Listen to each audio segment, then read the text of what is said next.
இருள் சூழ்ந்த அந்த நிசப்தத்தை ஒரு கணீர் என்ற வெண்கல மணி ஓசை கலைத்தது. அந்த ஓசை காற்றில் கரைந்து மறைவதற்குள்ளேயே அதிகாரமும் கனமும் கொண்ட ஒரு குரல் வரலாற்றின் பக்கங்களை உரக்க வாசிக்கத் தொடங்கியது. வரலாறு என்பது வெறும் வெற்றிகளின் தொகுப்பு மட்டுமல்ல. அது சில நேரங்களில் அநீதியால் வீழ்த்தப்பட்ட ஒரு பெண்ணின் அமைதியால் எழுதப்படும் புரட்சி. இசைகளை நடுங்க வைத்த ஒரு பேரரசு, தேவர்களைப் போல வாழ்ந்த மனிதர்கள் என அதிகாரத்தின் உச்சத்தில் சோழ தேசம் நின்றிருந்த அந்த தருணத்தில்தான் விதியின் ஆட்டம் மெல்லத் தொடங்கியது. புகழ்பெற்ற அந்த திருநகரம் புகார் மெல்ல பொன்னிற ஒளியில் நனைந்து காட்சியளித்தது. புகார் என்பது வெறும் நகரம் அல்ல, அது ஒரு நாகரிகத்தின் அடையாளம். கடல் அலைகளும் கப்பல்களும் பல தேசத்து மொழிகளும் சங்கமிக்கும் வணிக இதயமான மறுவுருப்பாக்கம் ஒருபுறமும், மாளிகைகளும் பூஞ்சோலைகளும் கொண்ட அதிகாரத்தின் உச்சாணி கொம்பான பட்டினப்பாக்கம் மறுபுறமும் விரிந்து கிடந்தன. அங்கே வறுமை என்பது அகராதியில் மட்டுமே இருந்தது. நடைமுறையில் அந்த நகரம் ஒரு மண்ணுலகச் சொர்க்கமாக திகழ்ந்தது. கல்லணையின் செருக்கு காவிரி ஆற்றின் பிரம்மாண்டமான கல்லணையில் கரிகாலனின் வீரர்கள் சிலைகளைப் போல காவல் காத்து கொண்டிருந்தனர்.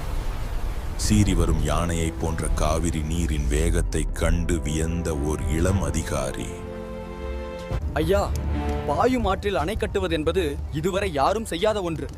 இது சாத்தியமா என்று தன் ஐயத்தை வெளிப்படுத்தினான். அருகிலிருந்த முதிய அதிகாரி பெருமிதத்துடன் சிரித்தார். தம்பி, இது வெறும் கல் அல்ல, கரிகாலனின் ஆணை.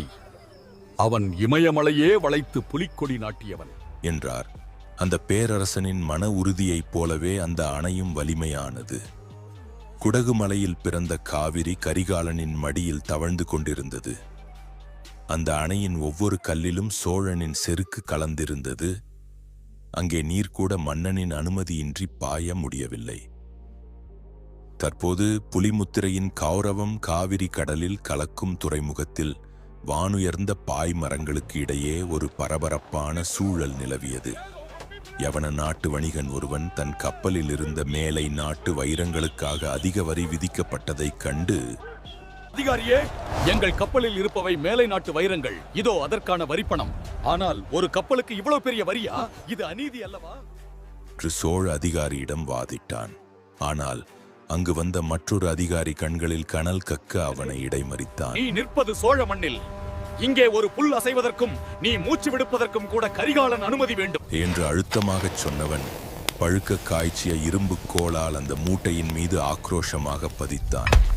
புகையோடு இரத்தச் சிவப்பாக அங்கே புலி முத்திரை பதிந்தது. புலிமுத்திரை இல்லாத ஒரு பொருளும் அந்த நகரை விட்டு நகராது என்பது சோழனின் கௌரவமாக இருந்தது. அரசவை முழக்கம். அரண்மனையின் அரசவையில் அரியணையில் ஒரு சிங்கத்தைப் போல அமர்ந்திருந்தான் கரிகால பெருவளத்தான். தன் வாளை உருவி அரியணையின் கைப்பிடியில் வைத்தபடி அவன் அமைச்சரை நோக்கினான். கங்கை கரையில் நங்கூரமிட்டிருக்கலாம், ஆனால் என் இலக்கு இமயத்தின் உச்சி. தேங்கி நிற்கும் நீர் குட்டையாகும், பாய்ந்து ஓடும் நீரே ஆறாகும். சோழனின் வீரம் தேங்கக்கூடாது. இடகுனூர் என்று கரிகாலன் முழங்கினான்.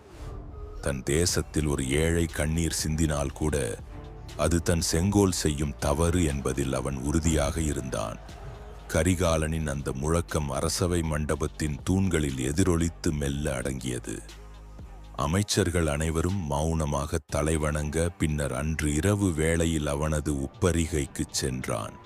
அங்கே நிலவொளியில் பளபளக்கும் காவிரி ஆறும் அதன் கரையில் உறுதியாக நின்றிருக்கும் கல்லணையும் அவனது சாதனைகளை மௌனமாக பறைசாற்றின. செதுக்கிய கல்லை விடவும் ஏந்திய வாளை விடவும் வலிமையானது நாம் காக்கும் மரம். இந்த சோழ மண்ணில் ஒருபோதும் நீதி வளைந்து கொடுக்கிறாது என்பதுதான் அவன் தன் அமைச்சர்களிடம் அடிக்கடி கூறும் சொல்லாகும். அவன் உதிர்த்த அந்த வார்த்தைகள் ஒரு தீர்க்கமான மந்திரத்தைப் போல எப்போதும் அந்த பகுதி எங்கும் வியாபித்திருந்தன. அரண்மனைக்கு வெளியே தூக்கத்தில் ஆழ்ந்திருந்த அந்த புகார் நகரம் ஒரு அமைதியான ஓவியம் போல காட்சியளித்தது. ஆனால் அந்த நிசப்தத்தின் பின்னால் ஒரு புதிய சகாப்தத்திற்கான நகர்வு மெல்லத் தொடங்கியிருந்தது. அதிகாரத்தின் உச்சத்தில் கரிகாலன் நின்றிருந்த அதே வேளையில் காலம் தனது அடுத்த பக்கத்தை புரட்டத் தயாரானது.